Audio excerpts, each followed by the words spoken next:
Okay, guys, today we're going to look at Dave Ramsey and what he says. And I like Dave Ramsey a lot. I think he is a very smart man, but I think his paradigm's a little bit wrong on this. So let's check it out, and you tell me what you think. People not to buy a house until you're ready.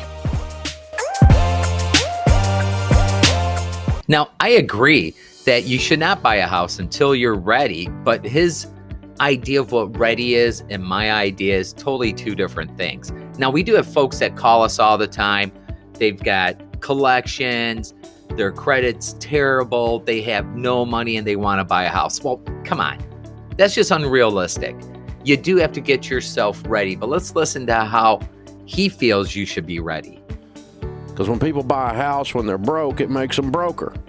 That's why they call them mortgage brokers. That's pretty funny. Well, put as much down as you can put down. If you put down 20%, it'd be ideal because you can avoid PMI, private mortgage insurance, which is merely foreclosure insurance. If you put down 20%, you don't have to buy PMI, which is useless to you.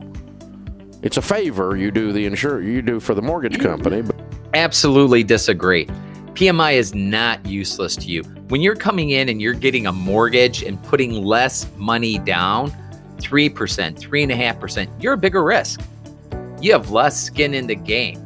So for asking someone to loan you money at a higher risk because you have less skin in the game, the federal government came up with this PMI. It's like $75 per $100,000 home.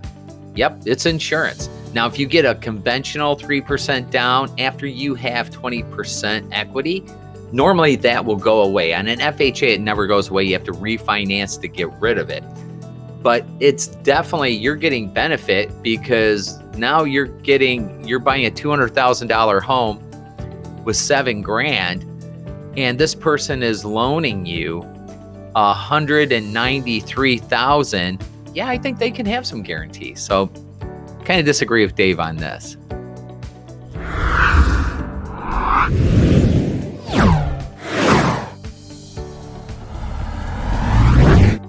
Is useless to you. It's a favor you do for the mortgage company because you didn't put down enough down payment. If you put down, I'll at you if you don't, but I will yell at you if you violate this next one. Never buy a house on more than a 15-year mortgage. Here again, I kind of disagree with this, and my thing is this. I'm going to show you the whole 20% down that they advocate, step 3B of the process. And here again, I really like Dave Ramsey. I like what he talks about, and I think being financially wise is important. But by the time you pay off that debt, put aside that safety net money, which I think there again, that's very important, and you save up 20%, I think you might be missing the boat. And I'm going to show you those numbers here in a minute. But I think it's real important that doing a 30-year mortgage versus a 15-year mortgage gives you a little more flexibility. So even if you get a 30-year mortgage, but you base your payment on paying it off in 15 years, yeah, it's going to cost you a little bit more, but it gives you that flexibility. Something happens at work, something happens at the home, your car, you have that flexibility.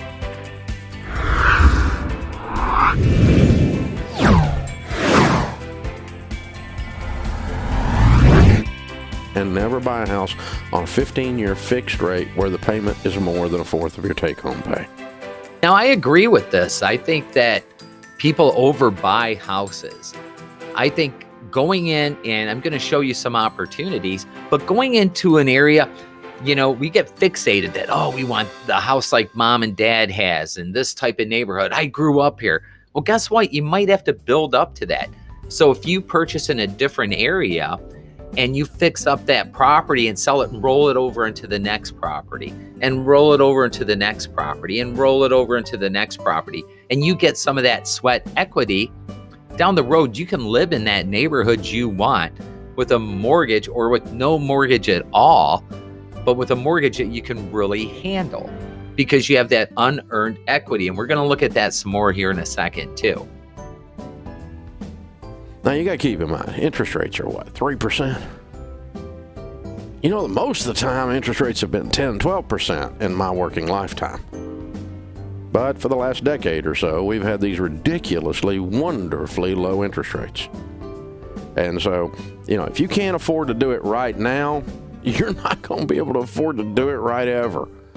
So, right. He's absolutely right. That's the thing is these interest rates, and they kind of mimic the Treasury bill. And so they are projected to go up a little. So let's now look at a couple of things to see if it makes sense. First up, on saving that 20% down. So what I have here is, and it's funny, it's collegescholarship.org, but it's a home down payment savings goal calculator. So let's say the cost of the home is going to be $200,000, and you're saving your 20% down payment. Okay. If you have this at a 7-year goal, right, then you're going to be saving $471, basically $472 a month. You got to put that puppy aside. All right.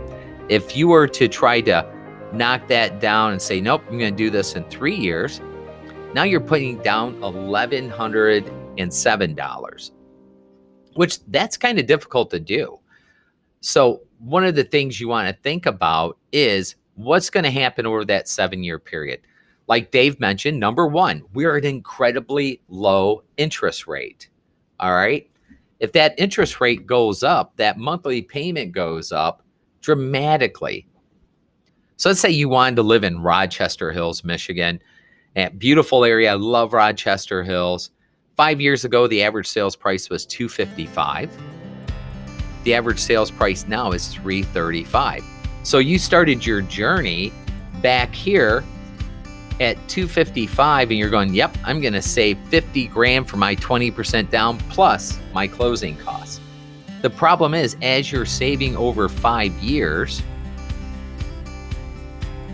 now that goal's got to be, well, it's not 55, it's 67,000. All right. Plus you had to live somewhere in that 5-year period. Now, in the same token, let's say you said, okay, I know I can't afford Rochester Hills right now, but I can afford Sterling Heights. But you know what I'm going to do? Instead of going into Sterling Heights, which is kind of that mid-level price range, you can get a house in there between $2 and $290. I'm going to go to Roseville or Fraser. And let's say you go into Roseville. And you say, I'm going to go in, I'm going to find a house that I can fix up, I can live, and I'm going to sell it and then move up to that next property. So now here, I think we're in Roseville. 5 years ago, that average price was $58,250. The average price now is $124,900 in a 5-year period. So your monthly payment on that $58,250, I looked back, and that time period was around 4% interest rate. I figured around $1,300 in taxes. PMIs would be right around $50. Homeowners would be right around $900 a year.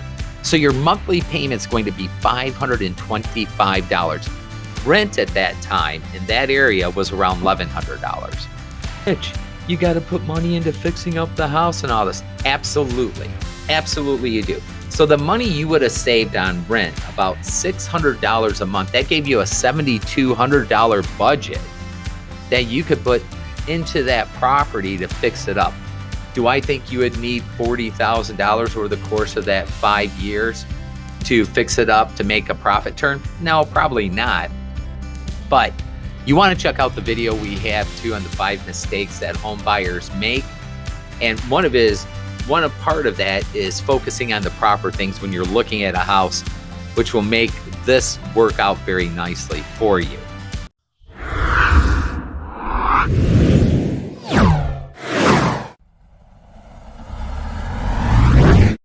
But anyway, going back to our buddy Dave, here again, I think it's a great idea. But right now with the interest rates, and if you're willing to put some sweat equity in, and you're willing to say, you know what, I'm going to start in this neighborhood, I'm going to get a home, fix it up, live in it for 5 years, and I'm either going to sell it, take that equity and roll it into the next home, or I'm going to pull the equity out and rent it, and then put that money into the next home. In the long term, you can reach your goals a lot better, because the problem is the goal of saving that 20% down for the vast majority of us.